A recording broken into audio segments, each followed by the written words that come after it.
Hani sınav zordu. Hani tabii çabalayan için hani o kadar zor olmayabilir hani çünkü bize çabaladık buraya geldik. Güzel şeyler bekliyoruz, güzel sonuçlar bekliyoruz. İnşallah daha iyi yerlere geleceğiz. Matematik bayağı zordu. Diğerleri o kadar zor değil yani. İnşallah içerideki arkadaşlarımıza da başarılar denir. Yani İnşallah onlar da güzel bir şey yapmıştır. Hani şu an zaman yetti, zaman sıkıntısı yoktu. Yani hedefimiz avukatlık. İnşallah daha iyi yerlere geleceğiz. Bugün TYT'de yazın AYT'ye de gireceğiz. 4 yıllar da yazız. Edebiyat bayağı bir zordu yani matematik yine biraz kolaydı, diğerleri biraz yine basitti. Edebiyat hiç yapamadım. Yani hiç çalışmamaktan dolayı. Yok zamanda sıkıntı yoktu. Edebiyatı bilmediğim için zaman hiç yaramadı. Valla bir güzel geçti. Yine herkesin her sene olduğu gibi bize biraz zorlandık. Zaten her sene olduğu gibi değişmeyen tek şey, yani değişen tek şey sınav ücreti. Başka bir şey değişmiyor zaten. Matematik biraz zor geldi.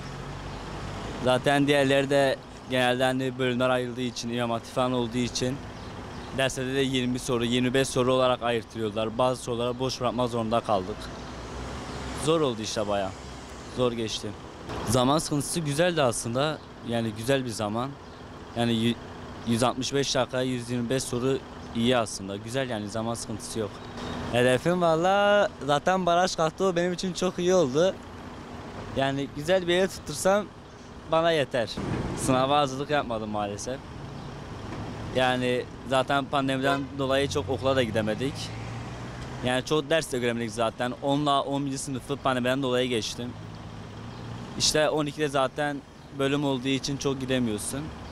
İşte sadece arada sırada dersler gördüklerimizle idare etmeye çalıştık. Vallahi benim sınavım kötü geçti ama sınav kolaydı. Şimdi benim çalışmadığım için işte kötü geçti zaten. Türkçe kolaydı aslında, biliyor musun? Ben çalışmadığım için bana zor geldi. Yani matematik de kolaydı zaten, pek zor değildi. Yok, süre gayet yetti. Çalıştık ama çalışmadığımız yerden çıktı. Değişikti sorular, biraz garipti. Bir beklentim yok. Eğitim sistemimiz çöptür. Bunu herkes biliyor.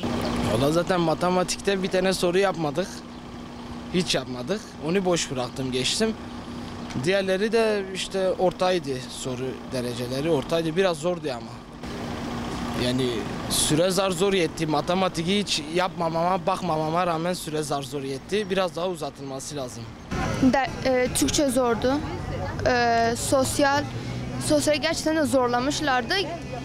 30 dakika ekstra süre vermişti. Onun hepsi neredeyse Türkçe'ye gitti zaten.